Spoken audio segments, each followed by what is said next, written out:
राधे राधे दोस्तों, जय श्री कृष्णा। ओम नमो भगवते वासुदेवाय। आप सब कैसे हैं? हमें आशा है आप सब अच्छे होंगे, कुशल मंगल होंगे। आज हम आपके लिए लेकर आए हैं सत्यनारायण की व्रत कथा। चलिएगा प्रारंभ करते हैं।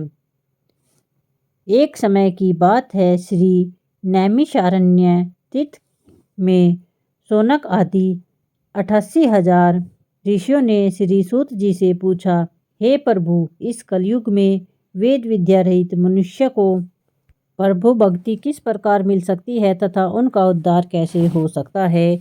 हे मुनि श्रेष्ठ, कोई ऐसा तप बताइए जिससे थोड़े समय में ही पूर्ण फल मिले और मनोवांछित फल भी प्राप्त हो जाए। इस प्रकार की कथा सुनने की हम इच्छा रखते हैं। स्वयं शास्त्रों के ज्ञाता श्री सूत जी बोले, हे विष्णुओं में पूज्य, आप सभी ने समस्त प्राणियों के हित की बात पूछी है, इसलिए मैं एक ऐसे श्रेष्ठ व्रत को आप सभी को बतलाऊंगा जिससे नारद जी ने श्री लक्ष्मी नारायण जी से पूछा था और स्वयं लक्ष्मीपति ने मुनि श्रेष्ठ नारद जी से इस कथा को कहा था। आप सब इसे ध्यान से सुनिए। एक समय की बात है, योगी राजा नारद जी दूसरों की हित की इच्छा लिए अनेकों लोकों में घूमते हुए मृत्यु लोक में आ पहुँचे।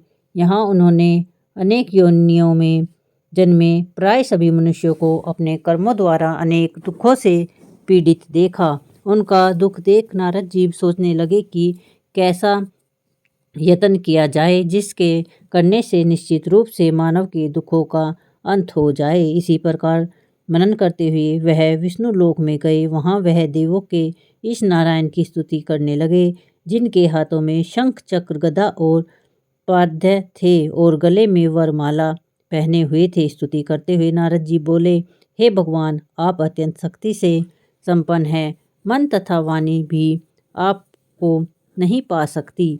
आपका आदि मध्य तथा अंत नहीं है। निपुण स्वरूप सृष्टि के कारण भक्तों के दुख को दूर करने वाले हैं। आपको मेरा नमस्कार। नारद जी की स्तुति सुनकर विष्णु भगवान बोले, हे मुनि श्रेष्ठ, आपके मन में क्या बात है? आप किस काम के लिए पधारे हैं, उसे निसंकोच कहिए। इस पर नारद जी मुनि बोले कि मृत्युलोक में अनेक योनियों में जन्मे मनुष्य अपने कर्मों के द्वारा अनेकों दुखों से दुखी हो रहे हैं। हे नाथ, आप मुझ पर दया रखते हैं तो बताइए कि वह मनुष्य थोड़े प्रयास से ही अपने दुखों से कैसे छुटकारा पा सकते हैं। तब भगवान श्री हरि बोले, हे नारद, मनुष्यों की भलाई के लिए तुमने बहुत अच्छी बात पूछी है, जिसके करने से मनुष्य मोह से छूट जाता है। वह बात मैं तुमसे कहता हूँ, उसे ध्यानपूर्वक सुनो। स्वर्गलोक व मृत्युलोक दोनों में एक दुर्लभ उत्तम व्रत है जो पुण्य देने वाला है।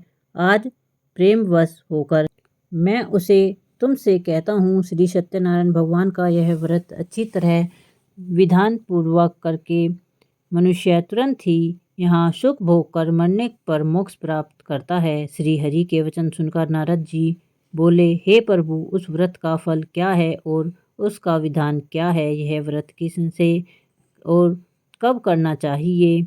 इस व्रत को किस दिन करना चाहिए? सभी कुछ विस्तार से बताइए। नारद जी की बात सुनकर श्री हरि बोले, दुख और शोक को दूर करने वाला, यह सभी स्थानों पर विजय दिलवाने वाला, मानव को भक्ति और श्रद्धा के साथ शाम को श्री सत्यनारायण भगवान की पूजा धर्मपारायण होकर ब्राह्मणों व बंधुओं के साथ करनी चाहिए। भक्ति भाव से ही नैवेद्य, केले का फल, घी, दूध और गेहूं का आटा सवाया लें। गेहूं के स्थान पर साठी का आटा, शक्कर तथा गुड़ लेकर और सभी भक्षण योग्य पदार्थों को मिलाकर भगवान का भोग लगाएं। ब्राह्मणों सहित बंधु बांधवों को भी भोजन कराएं। उसके बाद स्वयं भोजन करें। भजन कीर्तन के साथ भगवान की भक्ति में लीन हो जाएं। इस तरह से सत्यनारायण भगवान का यह व्रत करने पर मनुष्य की सारी इच्छाएं निश्चित रूप से पूरी होती हैं। इस कलिकाल अर्थात कलयुग में मृत्युलोक में मोक्ष का यही एक सरल उपाय बताया गया है। इस प्रकार से श्री सत्यनारायण व्रत कथा का प्रथम अध्याय संपूर्ण हुआ। आप लोगों बड़ी श्रद्धा और प्रेम से बोलिए श्री सत्यनारायण भगवान की जय। आइए अब सत्यनारायण का दूसरा अध्याय प्रारंभ करते हैं। सूत जी बोले, हे ऋषियों, जिसने सबसे पहले इस व्रत को किया था मैं उसका इतिहास कहता हूँ, इसे ध्यान से सुनो। सुंदर काशीपुर नगरी में एक अत्यंत निर्धन ब्राह्मण रहता था। भूख प्यास से परेशान वह धरती पर घूमता रहता था। ब्राह्मणों से प्रेम करने वाले भगवान ने एक दिन ब्राह्मण का वेश धारण कर उसके पास जाकर पूछा, हे विप्र, नित्य दुखी होकर तुम पृथ्वी पर क्यों घूमते हो? दीन ब्राह्मण बोले, मैं निर्धन ब्राह्मण हूँ, भिक्षा के लिए धरती पर घूमता रहता हूँ। हे भगवान, यदि आप इसका कोई उपाय जानते हैं तो मुझे बतलाइए। वृद्ध ब्राह्मण बोले कि सत्यनारायण भगवान मनोवांछित फल देने वाले हैं, इसलिए तुम उनका पूजन करो। इसे करने से मनुष्य सभी दुखों से मुक्त हो जाता है। वृद्ध ब्राह्मण बनकर आए सत्यनारायण भगवान उस निर्धन ब्राह्मण को व्रत का सारा विधान बताकर अंतर ध्यान हो गए। ब्राह्मण मन ही मन सोचने लगा कि जिस व्रत को वृद्ध ब्राह्मण करने को कह गया है मैं उसमें अवश्य करूँगा। यह निश्चय करने के बाद उसे रात में नींद नहीं आई। वह सवेरे उठकर श्री सत्यनारायण भगवान के व्रत का निश्चय कर भिक्षा के लिए चल पड़ा। उस दिन निर्धन ब्राह्मण को भिक्षा में बहुत सारा धन मिला, जिससे उसने बंधु बांधवों के साथ मिलकर श्री सत्यनारायण भगवान का व्रत संपन्न किया। भगवान सत्यनारायण का व्रत संपन्न करने के बाद वह निर्धन ब्राह्मण सभी दुखों से मुक्त हो गया और अनेक प्रकार की संपत्तियों से युक्त हो गया। उसी समय से यह ब्राह्मण हर माह इस व्रत को करने लगा। इस तरह से सत्यनारायण भगवान के व्रत को जो मनुष्य करेगा वह सभी प्रकार के पापों से छुटकारा और मोक्ष को प्राप्त होगा। जो मनुष्य इस व्रत को करेगा वह भी दुखों से मुक्त हो जाएगा। सूत जी बोले, इस तरह से नारद जी ने नारायण जी का कहा हुआ श्री सत्यनारायण व्रत को मैंने तुमसे कहा। हे विप्रो, मैं अब और क्या कहूँ? ऋषि बोले, हे मुनिवर, संसार में उस व्रत से सुनकर और किस किसने इस व्रत को किया, हम सब इस बात को सुनना चाहते हैं। इसके लिए हमारे मन में श्रद्धा का भाव है। सूत जी बोले, हे मुनियों, जिस जिसने इस व्रत को किया है वह सब सुनो। एक समय वही व्रत धन और ऐश्वर्य के अनुसार अपने बंधु बांधवों के साथ इस व्रत को करने को तैयार हुआ। उसी समय एक लकड़ी बेचने वाला बूढ़ा आदमी आया और लकड़ियां बाहर रखकर अंदर ब्राह्मण के घर में गया। प्यास से दुखी लकड़हारा उन्हें व्रत करते देख प्रणाम कर पूछने लगा कि आप यह क्या कर रहे हैं तथा इसे करने से क्या फल मिलेगा, कृपया मुझे भी बतलाइए। ब्राह्मण ने कहा कि हे राजन, सब मनोकामनाओं को पूरा करने वाला यह सत्यनारायण भगवान का व्रत है। इनकी कृपा से ही मेरे घर में धन धान्य आदि की वृद्धि हुई है। विप्र से सत्यनारायण व्रत के बारे में जानकर लकड़हारा बहुत प्रसन्न हुआ। चरणामृत लेकर वह प्रसाद खाने के बाद अपने घर गया। लकड़हारे ने अपने मन में संकल्प लिया कि आज लकड़ी बेचने से जो धन मिलेगा उसी से मैं श्री सत्यनारायण भगवान का उत्तम व्रत करूँगा।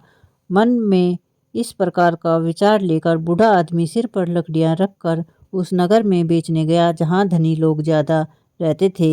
उस नगर में उसे अपनी लकड़ियों का दाम पहले से 4 गुना मिल गया। बूढ़ा प्रसन्नता के साथ दाम लेकर केले, शक्कर, घी, दूध, दही और गेहूं का आटा ले आया और सत्यनारायण भगवान के व्रत की अन्य सामग्रियां भी ले आया। वहां उसने अपने बंधु बांधवों को बुलाकर विधि विधान से अपने घर में सत्यनारायण भगवान का पूजन और व्रत किया। इस व्रत के प्रभाव से वह बूढ़ा लकड़हारा धन पुत्र आदि से युक्त होकर संसार के समस्त सुख भोग कर अंतकाल में वैकुंठ धाम चला गया। इसी प्रकार से श्री सत्यनारायण व्रत कथा का दूसरा अध्याय भी पूर्ण हुआ। आप लोग बड़ी श्रद्धा और प्रेम से बोलिए श्री सत्यनारायण भगवान की जय। आइए अब सुनते हैं सत्यनारायण व्रत कथा का तीसरा अध्याय। सूत जी बोले, हे श्रेष्ठ मुनियों, अब आगे की कथा कहता हूँ, इसे ध्यानपूर्वक सुनिए। प्राचीन काल में उल्कामुख नाम का एक बुद्धिमान राजा था। वह सत्यवक्ता और जितेंद्रिय था। प्रतिदिन देव स्थानों पर जाकर और निर्धनों को धन देकर उसके कष्ट दूर करता था। उसकी पत्नी कमल के समान मुख वाली और सती साध्वी थी।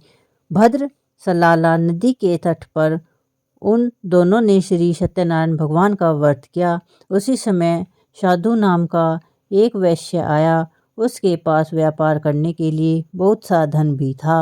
राजा को व्रत करते देखकर वह विनय के साथ पूछने लगा, हे राजन, भक्तिभाव से पूर्ण होकर आप यह क्या कर रहे हैं?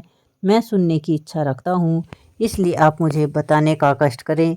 राजा बोला, हे साधु, अपने बंधु बांधवों के साथ पुत्र आदि की प्राप्ति के लिए एक महाशक्तिशाली श्री सत्यनारायण भगवान का व्रत और पूजन कर रहा हूँ। राजा के वचन सुनकर साधु आदरता से बोला, हे राजन, मुझसे इस व्रत का सारा विधान कहिए। आपके कथा अनुसार मैं इस व्रत को करूँगा। मेरी भी संतान नहीं है और इस व्रत को करने से निश्चय रूप से मुझे संतान की प्राप्ति होगी। राजा से व्रत का सारा विधान सुनकर व्यापार से नियुक्त होकर वह अपने घर गया। साधु वैश्य ने अपनी पत्नी को संतान देने वाले इस व्रत का वर्णन कह सुनाया और कहा, जब मेरी संतान होगी तब मैं भी इस व्रत को अवश्य करूँगा। साधु ने इस तरह से वचन अपनी पत्नी लीलावती से कहे। एक दिन लीलावती पति के साथ आनंदित होकर सांसारिक धर्म में प्रवृत्त होकर श्री सत्यनारायण भगवान की कृपा से गर्भवती हो गई। 10वें महीने में उसके गर्भ में एक सुंदर कन्या ने जन्म लिया। दिनों दिन वह ऐसे बढ़ने लगी जैसे शुक्ल पक्ष का चंद्रमा। माता पिता ने अपनी कन्या का नाम कलावती रखा।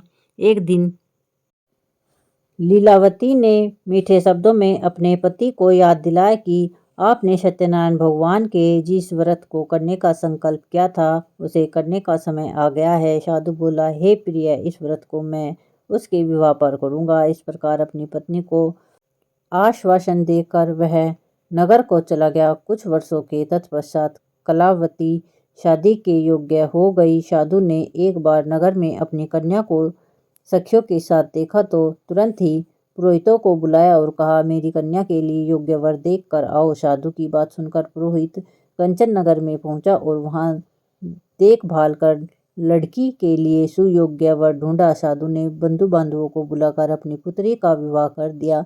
लेकिन दुर्भाग्य की बात यह थी कि साधु ने अभी भी श्री सत्यनारायण भगवान का व्रत नहीं किया। इस पर श्री सत्यनारायण भगवान क्रोधित हो गए और श्राप दिया कि साधु को अत्यधिक दुख मिले। अपने कार्य में कुशल साधु बनिया जमाई को लेकर समुद्र के पास स्थित रत्नापुर नगर में गया। वहां जाकर ससुर दामाद दोनों मिलकर चंद्र केतु नामक राजा के नगर में व्यापार करने लगे। एक दिन भगवान श्री सत्यनारायण की माया से एक चोर राजा का धन चुरा कर भाग रहा था। उसने राजा के सिपाहियों को अपना पीछा करते देख चुराया हुआ धन वहां रख दिया जहां साधु अपने जमाई के साथ ठहरा हुआ था। राजा के सिपाहियों ने साधु वैश्य के पास राजा का धन पड़ा देखा तो ससुर जमाई दोनों को बांधकर प्रसन्नता से राजा के पास ले गए और कहा, महाराज, हम दोनों चोरों को पकड़ लाए हैं, आप आगे की कार्रवाई की आज्ञा दें। राजा की आज्ञा से उन दोनों को कारागार में डाल दिया गया और उनका सारा धन भी उनसे छीन लिया गया। श्री सत्यनारायण भगवान के श्राप से साधु की पत्नी भी बहुत दुखी हुई। घर में जो धन रखा था उसे चोर चुरा ले गए। शारीरिक तथा मानसिक पीड़ा व भूख प्यास से अति दुखी होकर कलावती एक ब्राह्मण के घर गई। वहां उसने श्री सत्यनारायण भगवान का व्रत होते देखा और कथा भी सुनी। वह प्रसाद ग्रहण कर रात को घर वापस आई। माता ने कलावती से पूछा, हे पुत्री, अब तक तुम कहाँ थी? मैंने मन में क्या है? कलावती ने अपनी माता से कहा, हे माता, मैंने एक ब्राह्मण के घर में श्री सत्यनारायण भगवान का व्रत अनुष्ठान होते देखा है। कन्या के वचन सुनकर लीलावती भगवान के पूजन की तैयारी करने लगी। लीलावती ने परिवार व बंधुओं सहित सत्यनारायण भगवान का पूजन किया और उसने वर मांगा कि हे प्रभु, मेरे पति और जमाई शीघ्र घर आ जाएं। साथ ही यह भी प्रार्थना की कि हम सबका अपराध भगवान क्षमा करे। श्री सत्यनारायण भगवान इस व्रत से संतुष्ट हो गए और राजा चंद्रकेतु को सपने में दर्शन देकर कहा, हे राजन, तुम उन दोनों वैश्य को छोड़ दो और तुमने उनका जो धन लिया है उसे भी वापस कर दो। अगर ऐसा नहीं किया तो मैं तुम्हारा धन, राज्य और संतान सभी को नष्ट कर दूंगा। राजा को यह सब कहकर सत्यनारायण भगवान अंतर ध्यान हो गए। प्रातःकाल सभा में राजा ने अपना सपना सभा में सुनाया।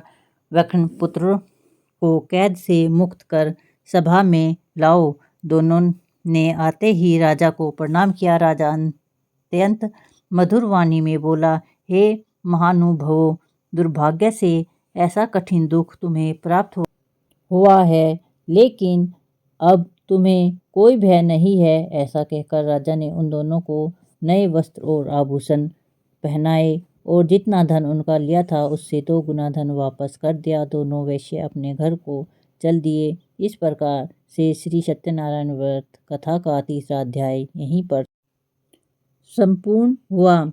बड़े श्रद्धा और प्रेम से बोलिए श्री सत्यनारायण भगवान की जय। चलिएगा दोस्तों, अब श्री सत्यनारायण भगवान की कथा का 4था अध्याय सुनते हैं। सूत जी बोले, वैश्य ने मंगलाचार कर अपनी यात्रा आरंभ की और अपने नगर की ओर चल दिया। उसने थोड़ी दूर जाने के बाद एक दंड वेशधारी श्री सत्यनारायण भगवान ने उनसे पूछा, हे साधु, तेरी नाव में क्या है?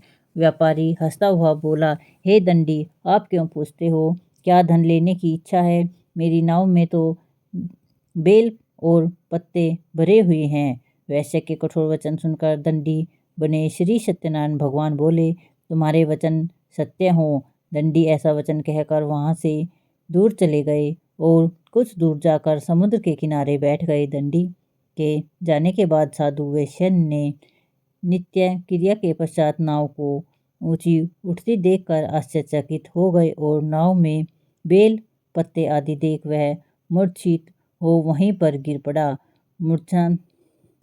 मूर्छित हालत में खुलने पर वह अत्यंत शोक में डूब गया। तब उसका दामाद बोला, पिताजी, आप शोक ना मनाएं, यह दंडी का श्राप है, इसलिए हमें उनकी शरण में जाना चाहिए, तभी हमारी मनोकामना पूरी होगी। दामाद की बात सुनकर वह दंडी के पास पहुंचा और अत्यंत विनम्रता एवं भक्तिभाव से प्रणाम करके बोला, हे महाराज, मैंने आपसे जो असत्य वचन कहे थे उनके लिए मुझे क्षमा कर दीजिए। ऐसा सुनकर महान शोकातुर होकर दंडी भगवान बोले, हे वणिक पुत्र, मेरी आज्ञा से बार बार तुम्हें दुख प्राप्त हुआ है क्योंकि तुम मेरी पूजा में विमुख हुए।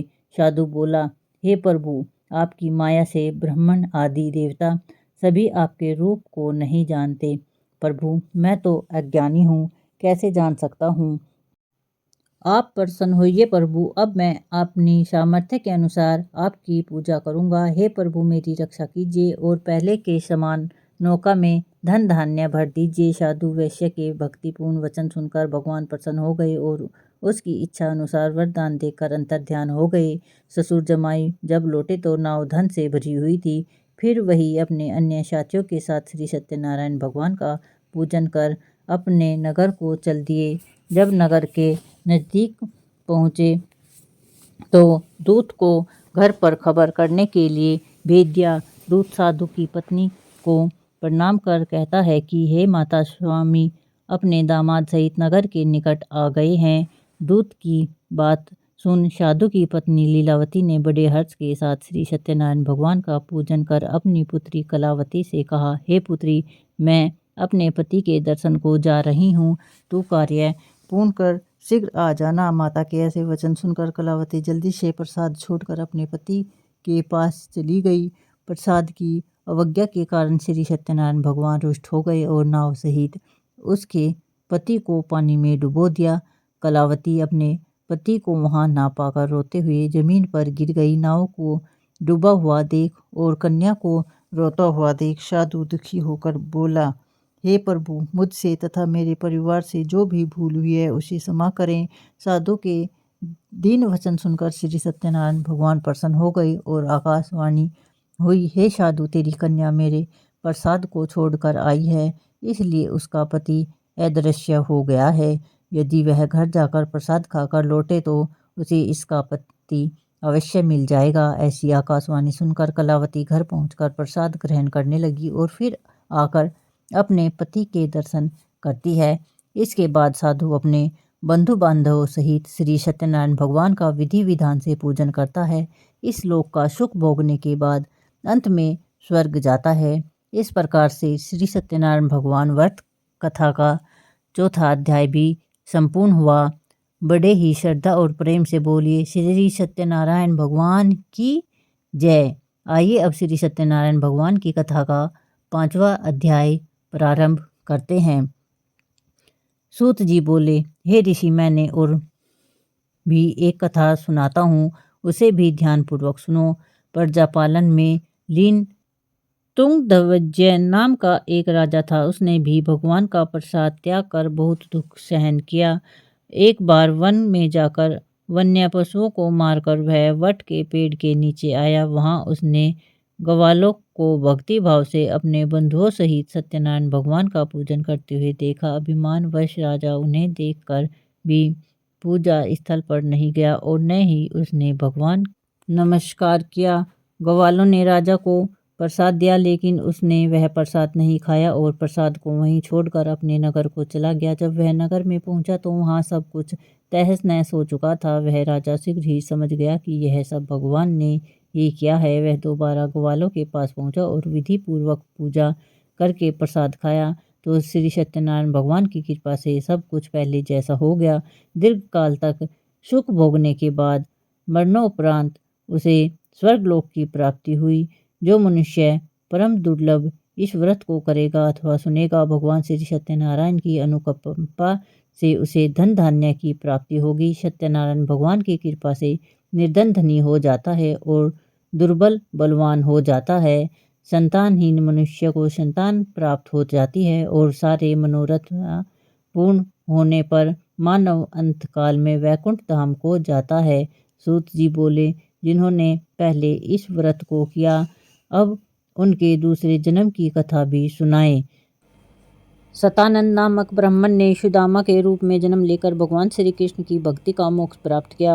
उल्कामुख नाम के महाराज राजा दशरथ बने और श्री रंगनाथ का पूजन कर बैकुंठ को प्राप्त हुए।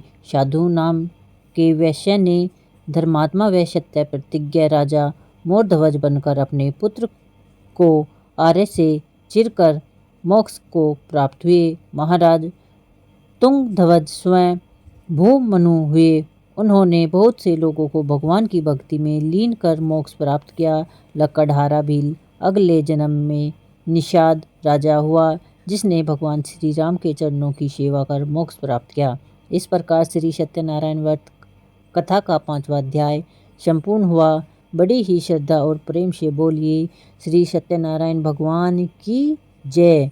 बोलिए श्री सत्यनारायण भगवान की जय।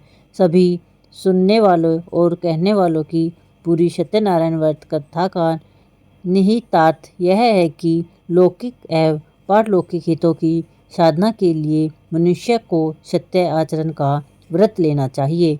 सत्य ही भगवान है, सत्य ही विष्णु है। लोक में सारी बुराइयां, सारे क्लेश, सारे संघर्षों का मूल्य कारण है सत्य आचरण का अभाव। श्री सत्यनारायण व्रत तथा पुस्तक में इस संबंध में इस श्लोक है, जिसका अर्थ है कि सत्यनारायण व्रत का अनुष्ठान करके मनुष्य सभी दुखों से मुक्त हो जाता है। कली काल में सत्य की पूजा विशेष रूप से फलदायी है। सत्य के अनेक नाम हैं, यथा सत्यनारायण, सत्यदेव नाम, सनातन, सत्य रूपी विष्णु भगवान कलयुग में अनेक रूप धारण करके लोगों को मनवांछित फल देंगे। इसी प्रकार से श्री सत्यनारायण व्रत कथा संपूर्ण हुई। बोलिए जय श्री सत्यनारायण भगवान की जय। दोस्तों, अगर आपको वीडियो पसंद आई है तो वीडियो को लाइक करें, चैनल को सब्सक्राइब करें और अपना प्यारा सा कमेंट हमें ज़रूर लिखें। धन्यवाद।